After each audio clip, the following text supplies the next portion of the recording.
जय श्री हरि। सूर्यदेव की व्रत कथा प्राचीन समय की बात है। एक बुढ़िया सूर्यदेव की भक्ति में पूरी तरह से लीन थी। वो हर रविवार को सुबह स्नान कर घर के आंगन को गोबर से अच्छी तरह लिपाई करके सूर्यदेव की पूजा करती थी। फिर सूर्यदेव के लिए व्रत रखकर शाम को उन्हें भोग लगाने के बाद भोजन करती थी। उस बुढ़िया की भक्ति भावना से सूर्यदेव काफ़ी प्रसन्न थे और भगवान की कृपा से उस बुढ़िया को किसी तरह की परेशानी नहीं होती थी। उस बुढ़िया की खुशी और संपन्नता को देखकर उसकी पड़ोसन को जलन होने लगी। वह बुढ़िया अपनी पड़ोसन के आंगन में बंधी गाय के गोबर से ही अपना आंगन लीपा करती थी। पड़ोसन ने जलन के मारे उस गाय को आंगन की जगह घर के अंदर बांधना शुरू कर दिया।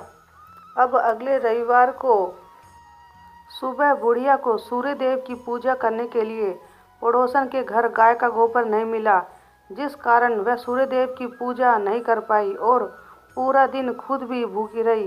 रात में सूर्यदेव उस बुढ़िया के सपने में आए और उसे पूजा ना करने और भोग न लगाने का कारण पूछा। जवाब में बुढ़िया ने बताया, घर के आंगन को लीपने के लिए गोबर नहीं था, इसलिए पूजा नहीं कर पाई। पूजा नहीं की तो भोग भी नहीं चढ़ाया। बुढ़िया की बातें सुनकर सूर्यदेव उससे कहते हैं कि मैं तुम्हारी भक्ति से प्रसन्न हूँ, इसलिए मैं तुम्हें एक गाय दे रहा हूँ, वो तुम्हारे घर को धन से भर देगी। यह कहते ही सूर्यदेव उसके सपने से चले गए। अगली सुबह जब बुढ़िया की आंखें खुली तब वह देखती है कि उसके आंगन में एक सुंदर गाय और बछड़ा बंधा हुआ है। यह सब देखकर वह हैरान हो गई। उसे सपने की कोई बात याद नहीं थी। इसे उसने सूर्यदेव की कृपा समझा और गाय को चारा देने लगी। बुढ़िया के आंगन में सुंदर गाय और बछड़े को देखकर पड़ोसन की जलन बढ़ गई। कुछ देर बाद जब बुढ़िया घर के अंदर जाती है तो गाय सोने का गोबर करती है। यह देखकर पड़ोसन चौंक जाती है और जल्दी से उस गोबर को उठाकर अपने घर ले आती है और अपने गाय के गोबर को उसके आंगन में रख देती है। यह सिलसिला कुछ दिनों तक ऐसे ही चलता रहा और वो पड़ोसन धनवान हो गई।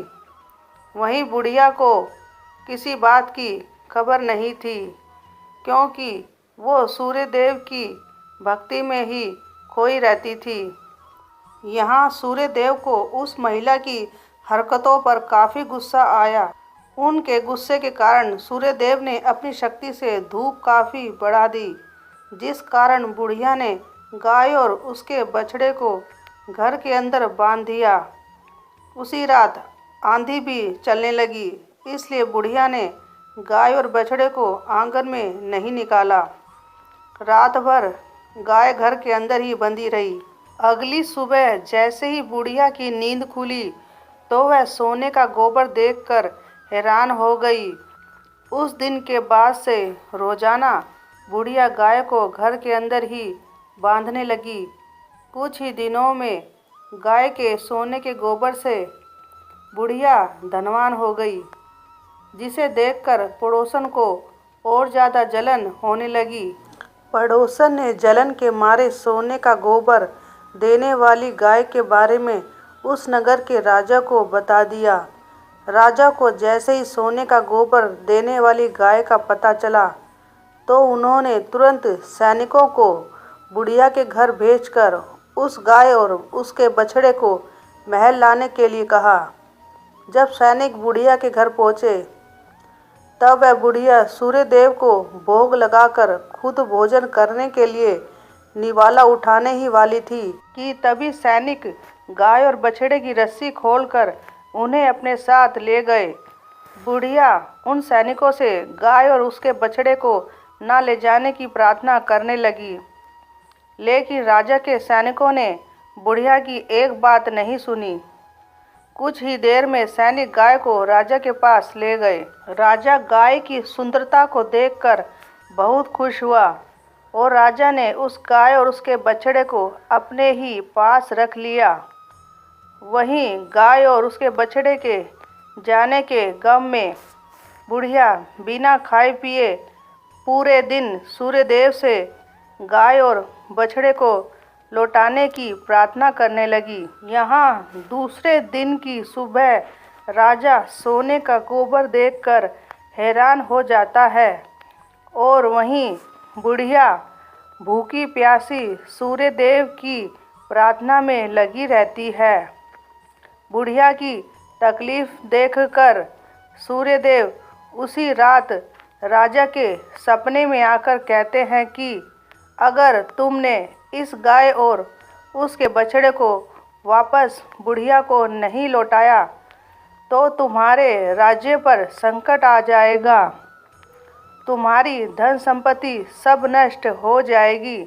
सूर्यदेव की बातें सुनकर राजा की नींद टूट जाती है। दूसरे ही दिन सुबह राजा सैनिकों द्वारा बुढ़िया को गाय और बछड़ा वापस लौटा देता है। साथ ही उस बुढ़िया को कुछ धन भी भिजवाता है और उसकी पड़ोसन को सजा भी देता है। सूर्यदेव की इस चमत्कारी गाय और बुढ़िया पर उनकी कृपा को देखकर राजा पूरे नगर के लोगों को हर रविवार को सूर्यदेव की पूजा करके व्रत रखने के लिए और सुबह उठकर सबसे पहले भगवान सूर्यदेव को जल अर्घ्य देने के लिए प्रेरित करने लगे। तभी से ही रविवार को सूर्यदेव के व्रत का चलन शुरू हुआ और सूर्यदेव की कृपा से राजा के पूरे राज्य में खुशियां ही खुशियां छा गई। भगवान सूर्यदेव की यह कथा हमें सिखाती है कि दूसरे के प्रति द्वेष भाव रखने से खुद की ही हानि होती है। जीवन में जितना हो सके सबकी मदद करनी चाहिए। जय सूर्यदेव की। श्रीमन नारायण हरि हरि। जय श्री हरि।